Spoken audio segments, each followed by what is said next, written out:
بسم اللہ الرحمن الرحیم۔ میری طرف سے سب دوستوں کو السلام علیکم۔ آج جو میں آپ کو بات بتانا چاہتا ہوں وہ ایک احساس دلانے کے لیے حضور پاک صلی اللہ علیہ وسلم کی امت کو کہ حضور پاک صلی اللہ علیہ وسلم نے اپنی امت کے لیے کتنی تکلیفیں کاٹی اور کتنی مصیبت سے گزرا، یہ ہم سب مسلمانوں کو علم بھی ہے، پتہ بھی ہے اور ذہن نشین بھی ہے، ہم جانتے بھی ہیں۔ لیکن سب سے بڑی دکھ کی بات یہ ہے کہ ہم جو مسلمان ہیں، حضور پاک صلی اللہ علیہ وسلم کے اوپر کلمہ پڑھنے والے ہیں، کہ جس آخری نبی نے ہم امتیوں کے لیے اتنی تکلیفیں کاٹی کہ وہ بیان کرنے سے باہر ہے۔ حضور پاک صلی اللہ علیہ وسلم نے بچپن سے لے کے اس جہاں سے جانے تک حضور پاک صلی اللہ علیہ وسلم نے اپنی امت کے لیے تکلیفیں کاٹی، مصیبتیں سہیں، جلا وطن ہوئے، اپنا وطن چھوڑا، مکے سے مدینے گئے۔ یہ تکلیفیں کوئی آسان نہیں ہیں، لیکن ہم مسلمان جو ہیں بہت احسان فروش ہیں۔ ہم وہ محنت نہیں کر رہے جتنی حضور نے ہمارے لیے تکلیفیں کاٹیں۔ سب سے بڑی بات کہ جس عمل کے لیے حضور صلی اللہ علیہ وسلم نے تکلیفیں کاٹی، اس عملوں کے ہم بالکل مخالفت میں جا رہے ہیں۔ ہم مسلمانوں میں نماز نہیں، روزہ نہیں، زکوٰۃ نہیں، حج نہیں، ان چیزوں پر عمل نہیں کر رہے۔ اشرافت، نیکوکاری، پرہیزگاری، اخلاق تو صبر سے ہم دور ہیں۔ تھوڑی تھوڑی باتوں میں لڑائی جھگڑا، آپس میں لڑنا، فرقے بازی، قومیت، ذات پرستی، سچ یا جھوٹ بول رہا ہوں میں، یہ سب ہم مسلمانوں میں ہیں۔ اگر دیکھا جائے کہ الحمدللہ عربوں کے ملکوں میں یہ چیزیں کم ہیں، لیکن خاص کر کے میں اپنے پاکستانی مسلمانوں اور ہندوستانی مسلمانوں کو یہ عرض گزارش کرنا چاہتا ہوں کہ یہ چیزیں ہمیں ترک کرنی چاہیے، ختم کرنی چاہیے۔ شرک اور بدعت کو بھی ختم کرنا چاہیے، جس کی وجہ سے حضور پاک صلی اللہ علیہ وسلم نے تکلیفیں کاٹی، جلا وطن ہوئے، اولاد کو تکلیف تھی، صحابہ کو تکلیف تھی، اپنے اہل بیت جو ہے ان کو قربان کیا ہمارے خاطر۔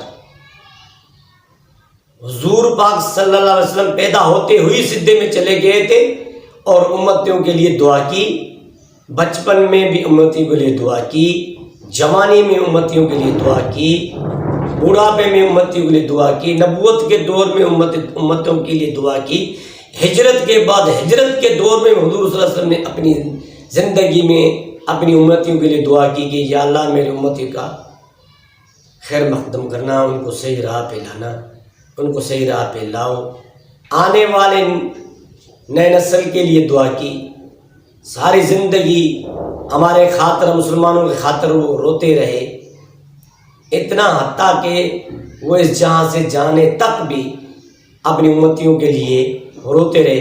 اور ہمارے کون سے اعمال نامے ہیں کہ ہم جتنے بھی مسلمان ہیں آپس میں انتشار میں پھیل گئے ہیں، فرقے بازی میں پھیل گئے ہیں، قومیت میں پھیل گئے ہیں، ذات پرستی میں پھیل گئے ہیں، ملکی لیول پہ بھی ہم ایک دوسرے کے دشمن لگے ہوئے ہیں۔ اب ایران ہے، فارس ہے، فارسی ہے نا ایران، عربوں کے ساتھ ان کی دشمنی چل رہی ہے۔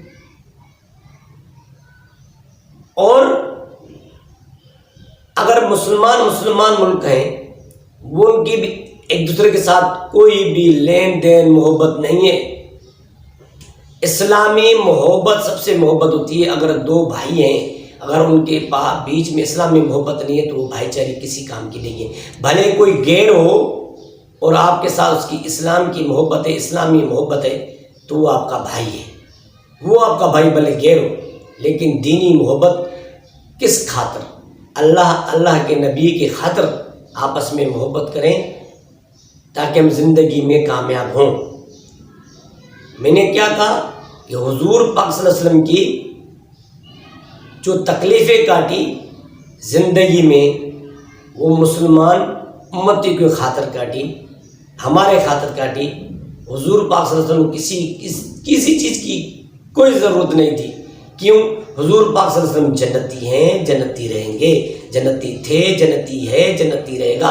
حضور پاک صلی اللہ علیہ وسلم معصوم ہے، اللہ کا پیارا نبی ہے، جس کی وجہ سے پوری دنیا بنی، اور اسی کو تکلیفیں دیں، اس نے تکلیفیں کاٹی، حالانکہ اس کے لیے تو پوری دنیا ہے۔ جنت بھی اس کی، یہ دنیا بھی اس کی، آخرت بھی اس کی، شروعات بھی اس کی، ابتدا بھی اس کی، آخرت بھی اس کی، سب حضور پاک صلی اللہ علیہ وسلم کی ہے۔